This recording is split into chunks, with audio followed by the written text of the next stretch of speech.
Please welcome to the stage, Mike Zakarian.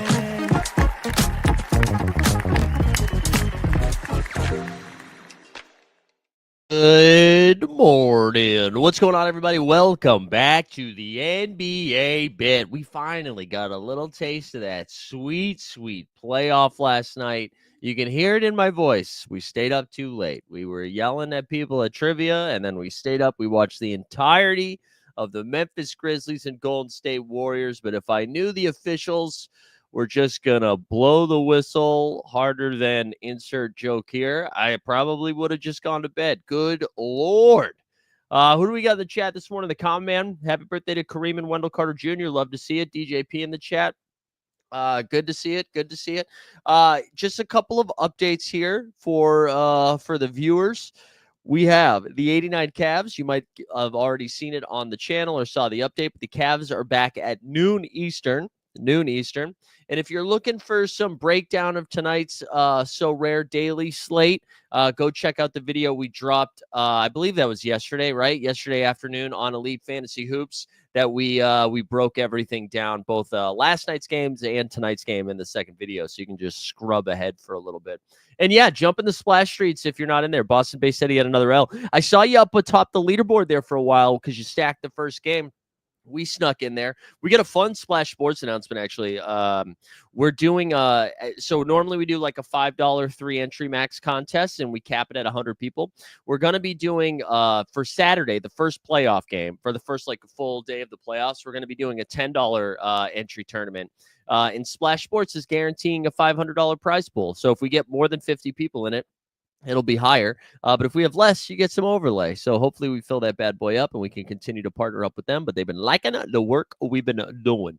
Also, we started a new Celtics channel, Celtics Daily, which I'll plug towards the end of the show. But let's talk about last night's matchups and then what we can do after we cover the individual game. We can talk about how that impacts the 2-7 series from the winner. Let's get started with Memphis Golden State. And I think the real place to start here, is this. Listen, I'm glad I'm fine when they don't call stuff, but man, this was, with all of the whistle blowing last night, this was my favorite that they didn't call. Ready? Here we go. Steph Curry in one of the clutch moments of the night. I want you to just pay attention to his feet after he picks up his dribble. I mean, that's crazy. Here we go. Whoop, whoop, whoop, whoop, whoop, whoop, whoop, whoop, whoop, whoop, whoop. That's like 45 steps. I think he took 45 steps when he knocked down that three. Just really good stuff there from the GOAT. And whatever, you're not going to call that, but it is funny sometimes when you see that shit in slow motion. But this game was kind of, I don't even know what to take away from it. I was pretty disappointed in the performance I saw from two different parties. One being the entirety of the Golden State Warriors. In the second, Jaren Jackson Jr. So I know the common man will be rock hard for this kind of content. But so Golden State gets this win 121-116. You see right there up 6 at the end of 1 and then 12 at the end of 2. Then they get outscored by 9 in the third, which shrunk this game to, it ends up being a 121-116 final. I think a real turning point in this game was halfway or like deep into the third quarter. Ja, man, just a gross ankle turn. I actually thought it was pretty impressive that he came back at all. I'll be very interested to see what his diagnosis is for Friday's game against the winner of tonight's matchup between the Kings and the Mavericks, only because sometimes those ankles, swell up a little bit. It's kind of easier to fire it up. It's kind of easier to play through it in the moment, and then after it, like you give it some time to rest and you go to sleep, it blows up a little bit. But it was a nasty ankle turn. He came back in the fourth and was still pretty effective. He was kind of a 0 on defense over there, but was still still getting some buckets there.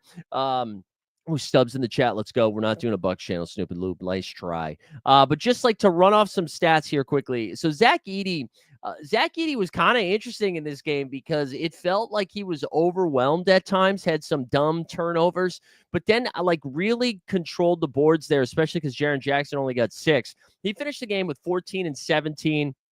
Ends up with 5 fouls. Desmond Bane is awesome, man. 5 for 8 from 3. He had 30. Ja finished with 22 and 3. Santi off the bench gave him 14. On the Warriors side of things, man, Jimmy Butler was awesome. He had 38, 7, and 6. And then Steph got real hot in the second half, finished with 37, 8, and 4. And that was kind of it from the offensive performance. But man, at one point, Jimmy Butler, because I think he went to the line 18 times. At one point, Jimmy had gotten to the line 18 times, and the Memphis Grizzlies at that point had only gotten to the line 15 times. And then the whistle was just out of control down the stretch. And they actually, it was weird because it almost felt like the refs realized what was happening. And so then they started calling some crazy stuff on the Warriors. Like there was one on a rebound where they called a foul on Edey, and it looked like he turned it. I mean, a foul again. Somebody fouled Edey, so all of a sudden he's going to the line.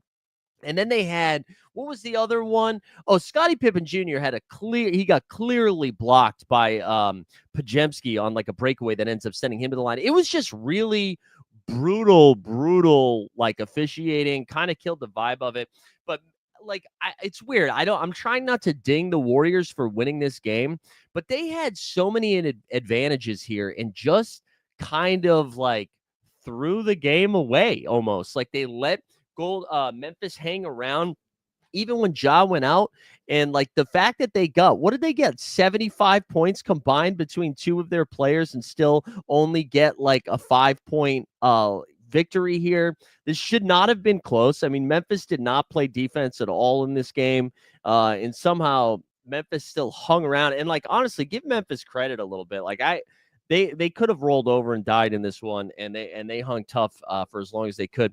But you start to look forward to this Golden State-Houston matchup. And I know we had the game not too long ago where Amin Thompson held Steph Curry to maybe his worst performance of all time, where he went 1 for 10 from the field. And I think he finished the game with 3 points. And Ime Udoka was stop crying, bro.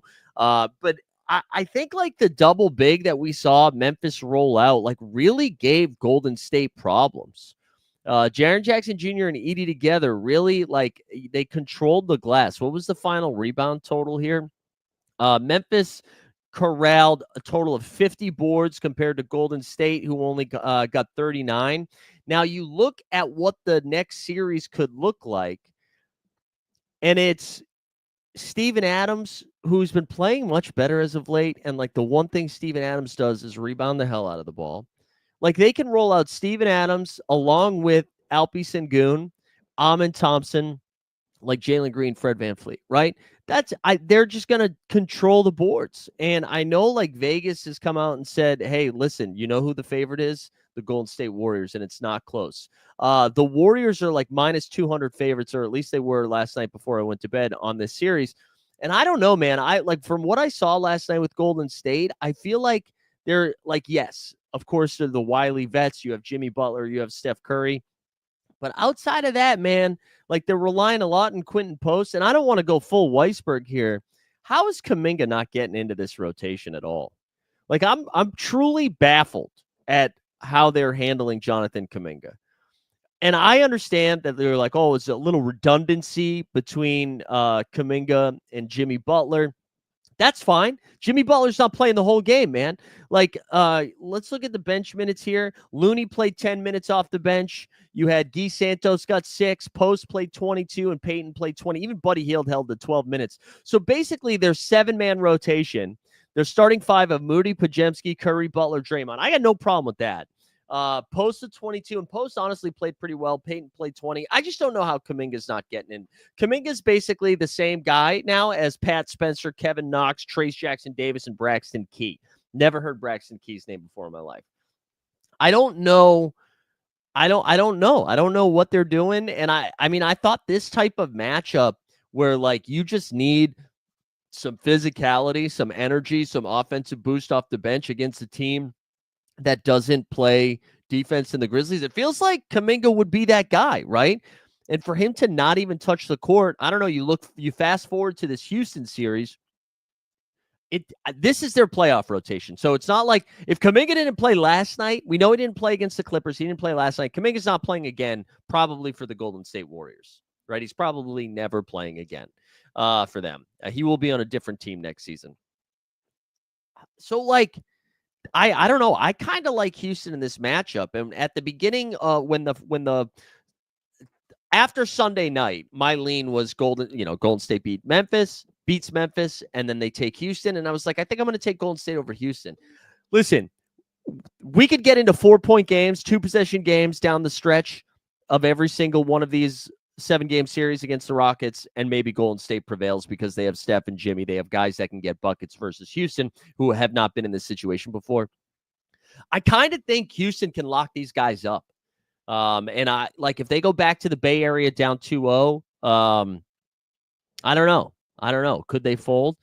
Jimmy Butler feels pretty confident. He's saying, like, he said after the game, if I'm on a team, we have a chance. And I know if I'm on a team with if Steph's on a team, we definitely have a chance. And he's like, I'm happy being Robin. I don't know. I mean, there's a lot of advantages for Golden State with the pedigree. They'll have the best player in the series, I think. But I don't know. How are you guys feeling about this? I left this game last night pretty disappointed in what I saw from Golden State. And I mean, maybe this is just what Golden State does, right? I mean, their entire dynastic run has been sloppy when they throw the ball around. You know what I mean? Like they've always been a high turnover team, but that still like comes through in the clutch. But you saw last night, I mean, they just like Jimmy just like dumb turnovers, keeping them in the game. Stan Love says Warriors avoided OKC, Denver, Clippers, ideal bracket for them. That is true. DJP saying Rockets in 6. You know what though, Stan? I would say this is the ideal bracket for all of those teams. for the Lakers, for the Warriors, for the Rockets, for the Timberwolves. Like they all ideal for all 4 of those teams. I do think though, like, not to harp on the officiating more than we already have, but if you look forward to this next series, right? The whistle is probably going to dictate who goes on to the next round. And I don't mean the David Stern era whistle that Adam Silver's going to get on the phone and make the call because he's looking ahead at the second round, which would be ratings semen between the Los Angeles Lakers and the Golden State Warriors. I don't even mean that. But I think if Houston out the gate is allowed to be physical in the way they defend, almost like the Chris Paul effect, right? Where what we used to see from CP3 for the Clippers, where he would be slapping the whole game and it would force the officials to decide, are we going to call this all night or are we going to let some of this go? Like if Houston is allowed to get physical from the jump, I think it is going to be a tough series from Golden State. However, if we see a whistle like we saw last night, and Jimmy and Steph are just living at the line, then it's a different story. But again, hard to overlook what could be a second round Golden State Lakers matchup, which then, I mean, if you do forecast that, the NBA guarantees a Western Conference Finals with either Steph Curry or LeBron James. So I it's hard not to put that tinfoil hat on that Adam Silver is going to be like, listen, man, I want LeBron Steph stuff. I think I'm leaning Houston in this, though. DJP said Rockets in 6. Regulator said Warriors have older legs, Rockets in 6. Yeah, I don't know, man. I'm going back and forth on it. I'm having a tough time with it. But I think right now, at this moment, at 9:14 a.m. Eastern time on April 16th, 2025, the year of our Lord, I think I'm leaning H-Town down, Houston Rockets. The loser, the Grizzy gang. Brutal moment there with about 6 seconds left, down 3. Memphis has the ball. They call timeout to advance the ball. They go ahead, inbound play, 1,000, 1,000, 1,000, 1,000, 1,000. 5-second turnover on the inbound. They do not get a play. And you want to know what? Maybe that's why you don't fire a coach with a couple weeks left in the regular season. Maybe that's why. So you can have a guy who's drawn up a play before. Just dumb stuff from them. But anyways, Memphis doesn't get the ball in. They don't get a chance to tie. Free throw. That's all she wrote. Ball game, game lost. So Memphis will take on the winner of Sacramento and Dallas. I kind of think Memphis is advancing, right? I think Memphis will be the 8th seed. I think Sacramento sucks. I think Dallas sucks. And so I imagine Memphis is going to advance. Mathology says players have to make the plays this time of year. Yeah, for sure. But also, you know, you got to take some responsibility. If it's an out of bounds play that you called timeout for, you gotta get it in. You gotta get in. You gotta get the ball in. Well, fuck. What was I saying? Oh yeah, I think those teams are bad. I think Memphis will go on, play OKC, and then that'll be like the most fun sweep of the season. You know what I'm saying? Wow, Stan says Memphis will push OKC to 7 games. Michael Jackson gif, except instead of the gun, I'm saying put the pipe down. Put the pipe down. It's too early. I think that would be a fun sweep, though. I think Memphis would be in all of those games. Memphis is really good, no matter who they are playing, at playing a close game at the end of regulation. And they do have Ja, and if Ja's healthy, it could be fun. But I wanted to go back to disappointments here for a second. One of the advantages of that game with Memphis against Golden State, we already highlighted the bigs, right? Of rolling out a double big of Jaren Jackson Jr. and Zach Edey. Triple J needs to go for 30 last night. He needed to. Like that, him not going for 30 points is the reason Memphis lost. He needed to dominate his matchups. And for whatever reason, it just like wasn't able to establish himself and just kind of couldn't get into a rhythm. I know he missed a couple of open threes, but like there when Ja and Bane were missing time, or even just when Ja was missing time, Triple J was initiating offense. He was freaking bringing the ball up. He was able to attack with his left, get to his spot, do that little push shot, right? Just couldn't really get into that rhythm. And I think really he would like, yes, you needed Ja. Bane, again, we've already given him his love. He was awesome. But Triple J needed to be the guy in that matchup. And he just couldn't get it done. So anyways, Golden State, Houston, we'll see. I think I'm leaning Houston right now just because I was pretty disappointed with what I saw with Golden State last night. They should have won that game by like 25. But a win's a win. You move on. They're the veteran presence, if you will. Let's do the Eastern Conference, and we can start to figure out where Trae Young is going to play next season, right? Because it's probably not Atlanta. Just to make sure I, get my Gen Z crowd. Anybody see Trae Young crash out last night? That was tough. That was a tough performance from Atlanta. You can tell the Atlanta defense is really bad because they let the Orlando Magic score 120 points. Wait, why is that not sharing screen? Oh, there we go. What is going on here? Interesting. Wow, my computer's now my computer's crashing out. What is happening here? All right, let's try this one more time. Also, Boston based, thank you. 28 months for a member. Wow, love to see it. Mathology saying Warriors plus 700. No, thank you. I don't see it, man. I don't see it. Give me the Clippers. I would take a couple of teams. Houston, yeah, that's what I'm talking about. All right, let's do this game. So Magic score 120, and honestly, not great games from Paolo or Franz. Paolo and Franz combined for a total of 30 points. Paulo got 17, 9 of them at the line. He went 9 for 11, never forget. Had 9 boards and 7 dimes. Franzi had a WW. He had 13 and 13, but he had a bad shooting night, 6 for 15. Wendell Carter Jr. actually outscored both of them with 19 and 7, but Cole Anthony was the guy with 26 and 6 in this one. Trey just little double tech. He had 28 and 6 last night. Weird performance from Trey. I didn't watch too many of those games. I didn't watch too many of them, but too many of those games. Too much of that game, just kind of the fourth quarter. Trey Young, or the second half, excuse me. Trey Young complaining a lot when he was getting the fouls. Like Luka does this occasionally. Tatum does this too, where like you go up for a bucket, the foul is called, and then you turn and you still yell at the ref. I'm like, you got the call, bro. You got the call. But anyways, Trey gets himself booted. This game sucked, man. Guy had 12 and 4. Yeka had 11 and 9. Georgish Niang had 15. Karis LeVert was kind of MIA. Orlando goes on to play the Beantown Boys on Sunday for round 1, game 1. Initial thoughts here, which you can find more at the Celtics Daily with the video dropping later today. My initial thoughts. I would have much rather played Atlanta because Atlanta doesn't play defense. I still think Celtics probably get this in 5. Celtics probably get this in 5. Maybe 6 because Boston sucks at home for whatever reason. They're like a 500 team at home this year.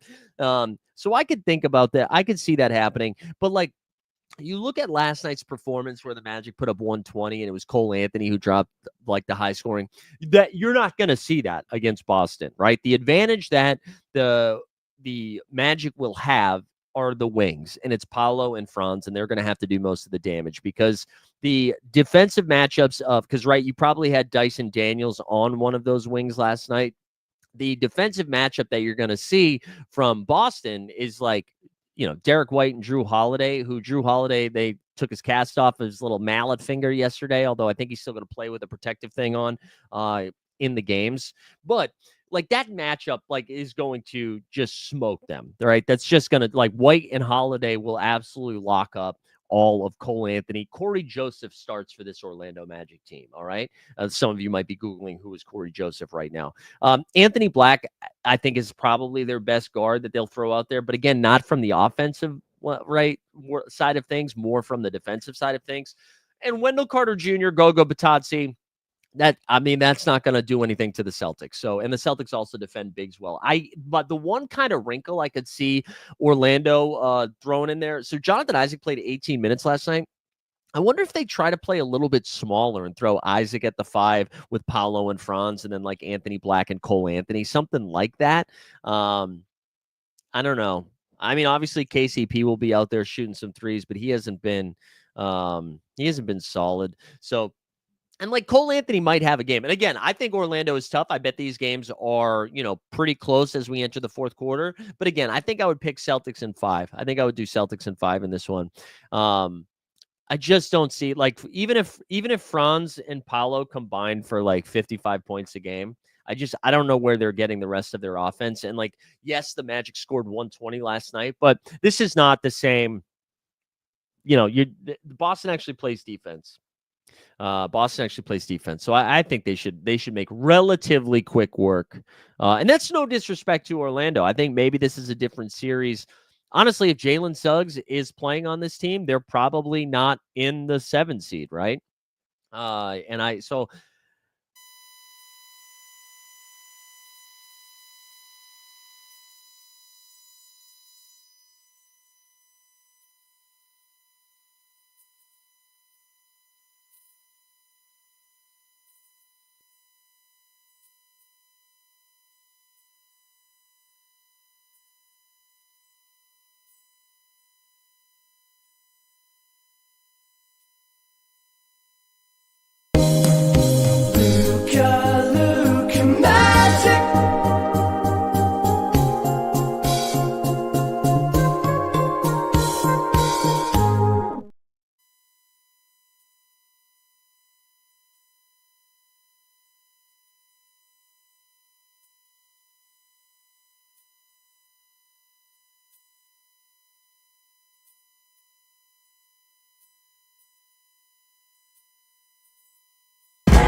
How about now? Are we back now?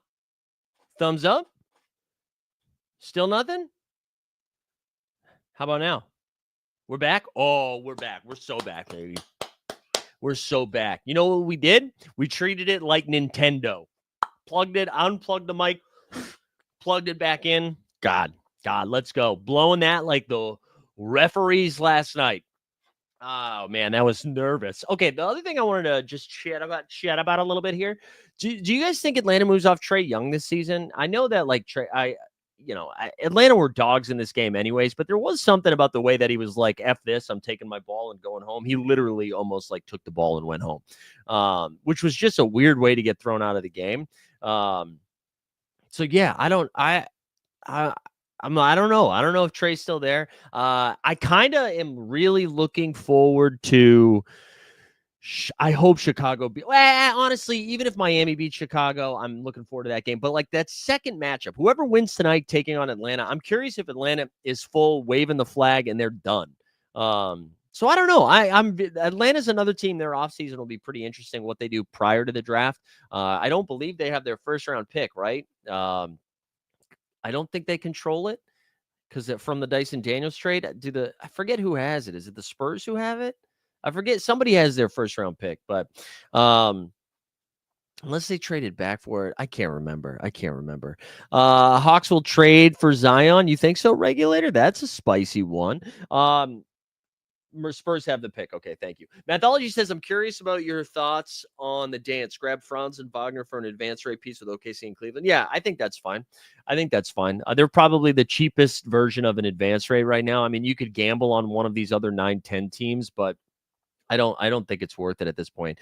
But I'll be honest, man, I haven't drafted. I'm still in New York, so I haven't drafted a dance in, man, like a month and a half maybe. So I was only able to get 30 dances in on the Underdog app. So, but I like the CLV. We have a lot of Clippers, a lot of late round Warriors. That's fun. I'll save the old man hoops here for the end. Maddie says, I think Trae and Zion are two guys whose value is low, but have super high ceilings, so they should totally swap. Yeah, let's do it. Let's just give them a new home. I'm sure. Yeah, we were nervous about Zion in freaking New Orleans, but let's send him to Atlanta and see how he does. All right, couple other things here that I wanted to hit on, and here it is. Top Shot comment, great transition. Nico will be fired the morning after the Mavs are eliminated. Could be tomorrow. I actually don't know if they're going to do it. So Nico held a press conference yesterday, and it was one of the weirder things. Like, listen, man, you just drafted the city of Dallas, just drafted Paige Buchers, right? Buchers, Swammy, Samsonite. I was way off. Just drafted Paige. Just take the W. Let your city take the W for a little bit. Even the Mavericks fans are barely paying attention to what's going to happen in the play-in. All you got to do is just like shut the fuck up for a second. You know what I'm saying? Shut up just for a second. You just let us forget about you for a second. But every time the buzz dies down on the Luka trade, somebody does something dumb, right? We start to forget about it. Then Luka comes back to Dallas. You give out T-shirts. He puts up an insane performance, right? And now we're talking about it again. It dies down. We're getting into the playoffs. And then Nico's like, you know what? Nico is studying what the White House is doing and was like, what if we do that, but just for us? We will only allow certain media in here. And then we'll be like, you got to shut your phones off and your cameras. Although then they decided to change their mind on that. An invite-only press conference. And then go out there and say, hey, no regrets. Like, I just stop talking about it. I don't like, it is going to go down. They just have the dumbest fucking quotes every time. No regrets. Only time will tell. Defense wins championships. I just don't understand, man. I don't think he gets fired this season. I think they're digging their heels in, man. And it's, because it's top down, like ownership would have to accept some responsibility there. I'm fascinated to see what happens. The other big like talking piece that was kind of funny was since we've last done a show, because we didn't do an NBA bid on Tuesday, Monday after the bid ended, the Pelicans cleaned house, or by cleaned house, they fired David Griffin, the general manager, who David Griffin, such an interesting history there because he's been a lights out drafter, right? Dyson Daniels, Trey Murphy, Herb Jones, right? Lights out drafter. But then the second you get on the roster, messes things up. CJ McCollum extension just kind of messed with everybody's trade value. Before last season started, they were like, we got to shake up our core. Brandon Ingram's most likely gone. Then they don't trade him until like halfway through the season after he got hurt and his value is down to the floor. Like just a lot of weird stuff after that. But then they turn around and bring in Joe Dumars, which I don't know if that's what I would have done to turn my organization around. Like, what? So I'm not really sure what you do with them. They also came out and said Willie Green is the coach for now, which essentially they were saying we're going to wait and see until we hire the new GM, who they now have Joey Dumars. Or I don't think that's his title. I forget what his title is, but so I imagine Willie Green is going to get fired. I feel like he kind of got a raw deal. I don't know if I think it's hard to know if he's a good coach or a bad coach at this point. But yeah, the Pelicans just down so bad. And they're in such a weird spot because like Maddie was pointing out, Zion has like the highest ceiling of almost anybody in the league right now. And when he was out there in the like 36 games or whatever he played this season, he's all NBA, man. He can do everything. He's like a 28-5-5 guy. But again, it's just like, is he going to play? What else we got in the chat here? DJP back to the Luka thing said the thing that pissed me off the most with the trade is the owner saying Luka doesn't work hard. Yeah, I mean, it's just dumb. It's just dumb. But they were just trying to justify their move. If you haven't seen, Quentin Grimes just jumped on the Young Man in the Three podcast, right? Formerly the JJ Redick podcast, and kind of talked about finding out. And I guess the team was in Cleveland. I think it was in Cleveland, and they were all in the hotel. And his buddy like FaceTimed him to tell him. And then he was saying like he could hear people yelling like, what the fuck? And like Najee Marshall and Derek Lively all like coming out of their rooms being like, dude, what's happening?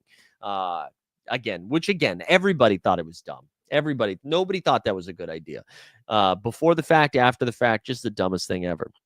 The other, speaking of dumb thing I wanted to talk about was the Phoenix Suns, who basically came out and said like, we're blowing it up the best we can. Kevin Durant is definitely going to be on another team, like Rich Paul's like making, or is it Kleiman? Somebody named Rich is doing the rounds on the McAfee show, being like, yeah, we'll find a home for him. We're not worried about it. They fired Budenholzer.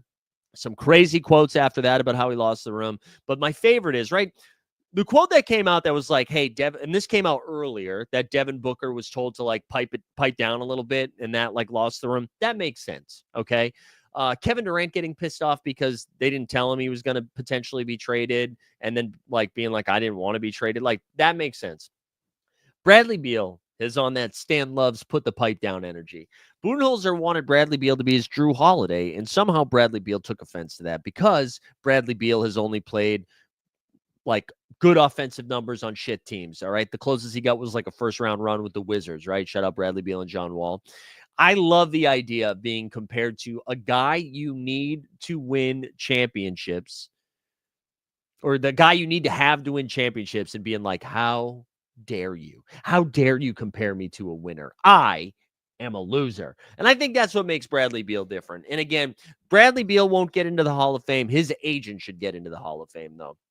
I don't know how he got him all that money with a no trade clause. The money I get, lots of bad players have been paid a lot of money. He's not even a bad player, although this season he was. But again, just the idea that would offend you, man.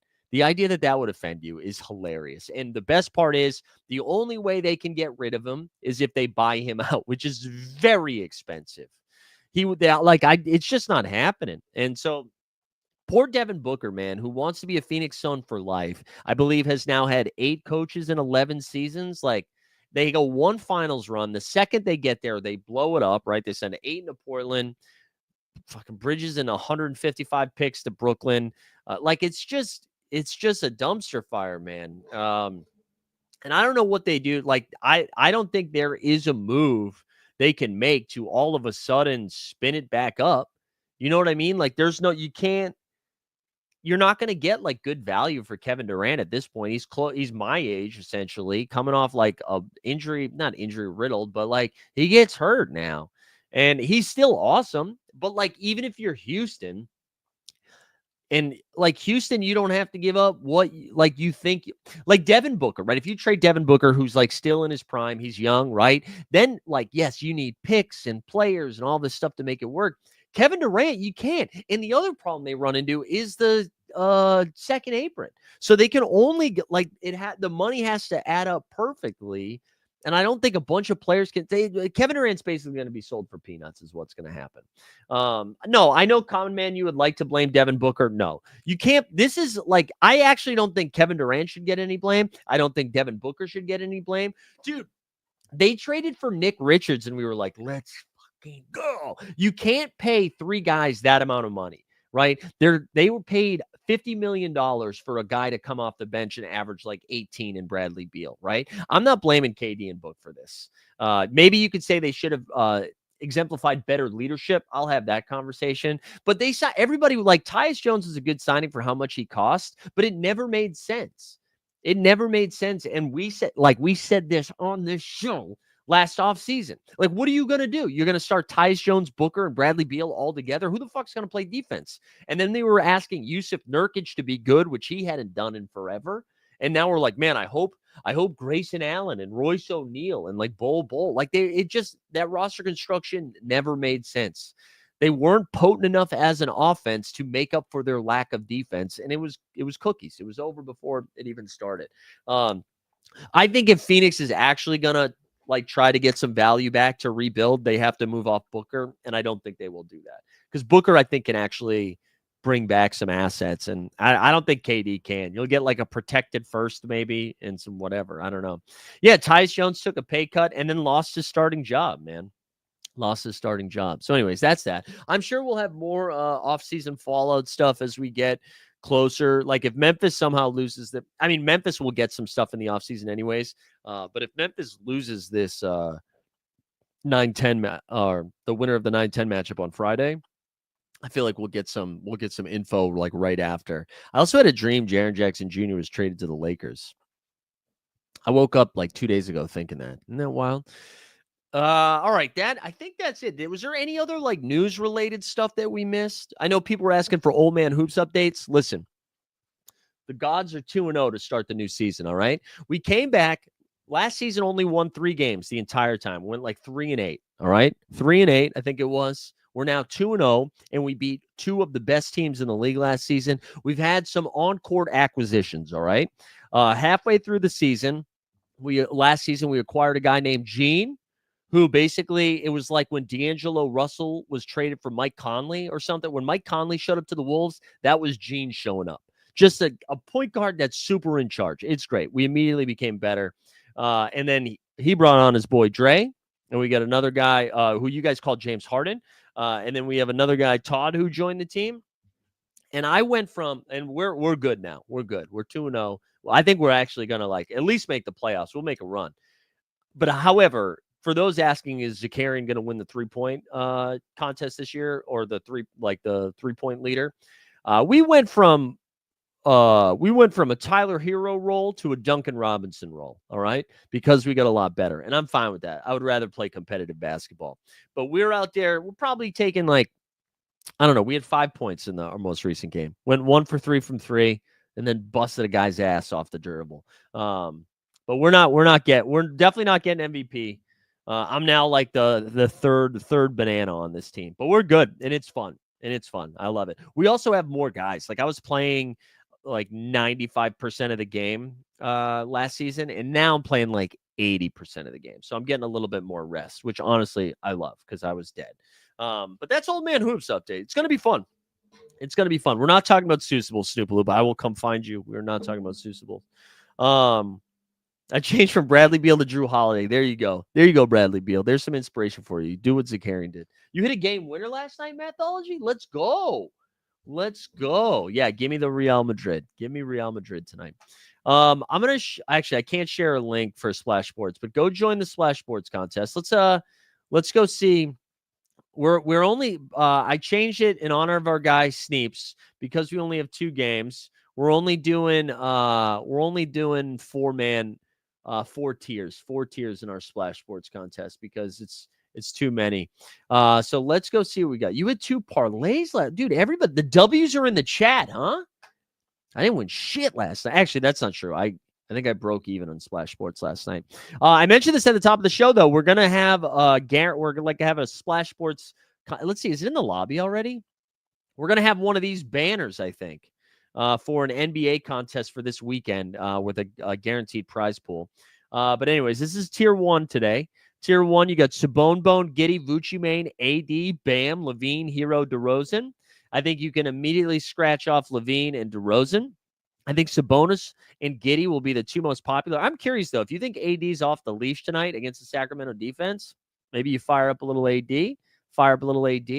I also think Bam is a little bit sneaky tonight. I think that's a great. I mentioned it in the preview that we did on the Elite Fantasy Sports channel, but I think Bam's in a pretty elite matchup tonight against Vucci Main. Stan Loves, what did you think about my Davion Mitchell starting and covering Kobe White? I think if that happens, I don't really want Kobe White for my tier 2. I think Andrew Wiggins is a sneaky play tonight. Also, if that does happen with Davion Mitchell covering Kobe White, it could be Kevin Huerter season. I don't know if I'm straight up picking Kevin Huerter over Kobe White, though that's unique. But I don't know. You could talk me into it. You could talk me into a little Huerter. Common Man saying, Bam over points is money. Yeah, I like that. Snoopaloop, I mentioned this at the top of the show, but on the Elite Fantasy Sports channel yesterday, I covered both last night's slate and tonight's slate. So the second half of the video is tonight's slate. So go check that out. We did like 25 minutes on it, I think. Tier 3, we've got Spencer Dinwiddie, Najee Marshall. I actually think it's Trey Lyles. Trey Lyles, like sneaky's, but look at these minutes, especially with no Monk, right? 38 minutes, 37 minutes, 30 minutes, 25 minutes. So I feel like you're going to get 25 minutes out of him. You could also talk me into Gafford if you want. I don't know. This is pretty gross, though, when we get to tier 3 and tier 4. And then when we look at tier 4 here, you got Duncan Robinson, Hayward Highsmith, and Alec Burks, I think, is somebody you could get me to talk about. Brandon Williams, if he goes, I think that's actually pretty fun. But it's some pretty gross stuff. No, I need to do that. I actually need to do that right now. Not right now, but I need to do that soon. But that's tonight. You're saying Carter season? Is it? Well, see, that's how gross it is. We're talking about Carter. I think we might have some playback tonight for one of these games. I know Sneeps was on there last night, so go check that out. Oh, the other thing, guys, if you haven't had a chance, I mean, I guess only subscribe if you'll actually check out the channel because I like and watch the videos. But I mentioned a couple of weeks or last week that we started working with this new company here to, some content for some Celtics content. We've got wait, let me drop this into the chat. We're doing a new show. It's just a Celtics show, and we're doing basically 4 to 5 videos a week. We dropped the first one yesterday, and it's like one of those, I'm comfortable saying it. It's like, it's some SEO bros who have figured out the algo and are just doing some clickbaity stuff. But basically, it's just a daily show breaking down stuff from the Celtics perspective. So not a lot of new information for what you get in the bit, but it's a little bit more in depth, So go check that out. Give that some love if you get a chance. But yeah, just a reminder, 89 Cavs are back up tonight at what time? No, today at noon, 12 p.m. Eastern. So go check that out. The boys are back. Justin's on Hollywood time. He's out on the West Coast, Best Coast. Also, there was some real drama with the Celtics beat reporter yesterday. That's a bummer. And I'm not going to go. I'm just saying, if you want to go down to some Twitter drama, you go ahead, start scouring the internet. Go see Boston Base's Twitter feed. But a real bummer. You hate to see it. Don't be creepy, dudes. That's all I'm throwing. Just stop being creepy, allegedly. But actually, I think it's confirmed. Don't be creepy, all right? Take that news with you. Bring it, or take that mantra with you. Stop the creep. Stan Loves. That's fair, dude. But you know what? I know you mean love because you're Stan Loves. All right, guys, let's call it there. I'm happy we got good basketball again, although tonight will be the test of that. A reminder, we will have the NBA bit tomorrow morning. And then I think, tomorrow's Thursday. And then we'll have it on Friday as well. We'll have another SORARE preview on Friday. We'll have some SORARE baseball the other day, tomorrow too. So stay tuned, boys and girls. Hope you guys have a great little Wednesday. Maybe we'll see you in the playback streets. Maybe I'll see you on the actual streets. Don't make eye contact.